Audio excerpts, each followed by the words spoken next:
Hi, this is Partha Sinha. So, how did I and most of the people of my generation get drawn into sports? It started by us playing in the ground. Then it moved to going to the ground to support a team. And most of the time, that team used to be either your neighborhood team or your school team.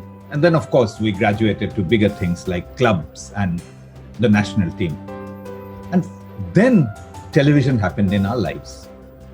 In our journey of loving sport, one thing was a given, which was sports needed to be real.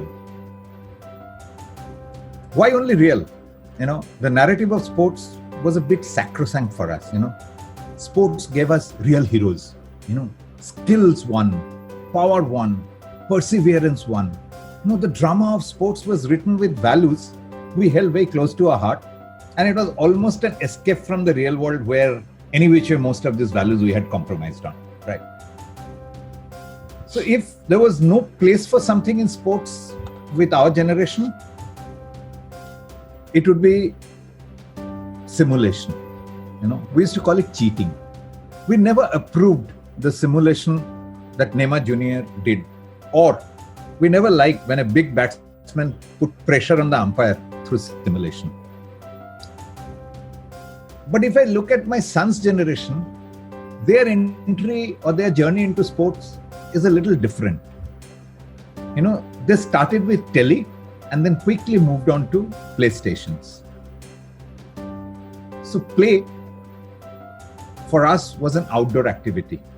Play for them is a button on the console. I mean, jokes apart, I'm for once not saying that they're less athletic, but they're quite comfortable with the idea of simulation in sports.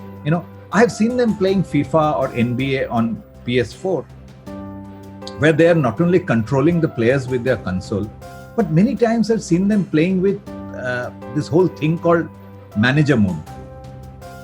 Now, in that case, with their console, they're not only controlling the game, they're actually controlling the entire ecosystem.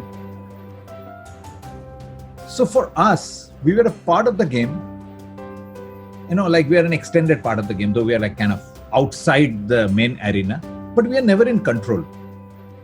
But for them, they love controlling as much of the narrative as possible. That's why they play in, like managerial mode and stuff like that in FIFA. Now, the biggest thing that happened during COVID was that live sports disappeared. Now, if you ask any average male of my generation, what will happen if live sports disappear? There would be a void which will be very difficult to fill. We didn't know what to do. And there is nothing else which can very legitimately fill up that void. But more importantly, what happened was the game started happening in empty stands, and that empty stands brought in the legitimacy of simulation. So when a goal is scored and people start, kind of chanting the club mantra, there's a guy sitting there and playing a button. Or when a collective sigh is getting generated during a missed chance or a missed catch, it's all happening with the touch of a button, or worse still, through an algorithm, through some dreaded algorithm.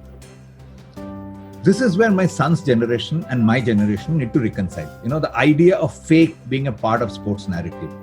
I mean, we of course did come around that from that nuanced support of Test cricket, where, the emotions used to be very nuanced, to an IPL where the whole game is played with very high level of fake celebration. Throughout the game, there's a fake cheer. But we came around that. There was no problem. So what's going to be different post-COVID? Will sports change?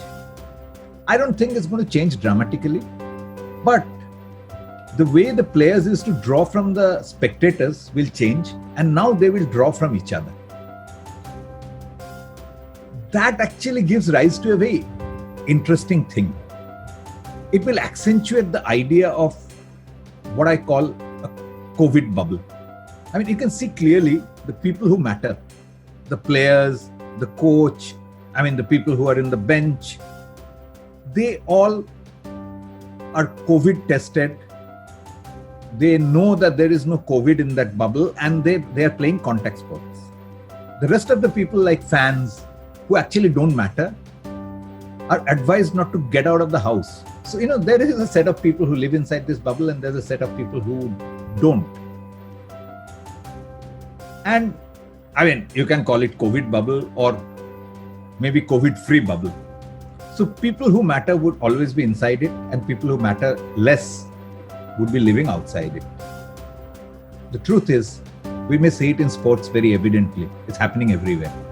It's happening in the corporate world. It's happening in other parts of society. So, COVID was supposedly the ultimate form of democratization, right? It was supposed to be an equal opportunity killer. But we are a very difficult society. You take hierarchy from us, we don't know how to live with it. So we created a hierarchy very, very quickly, the COVID bubble, in sports as well as in life. I'm sure there is more to talk about, and I actually plan to do that on the 10th of October at 7:30 p.m. Me and my son Atreyo, we would have a conversation, and I hope to see you there.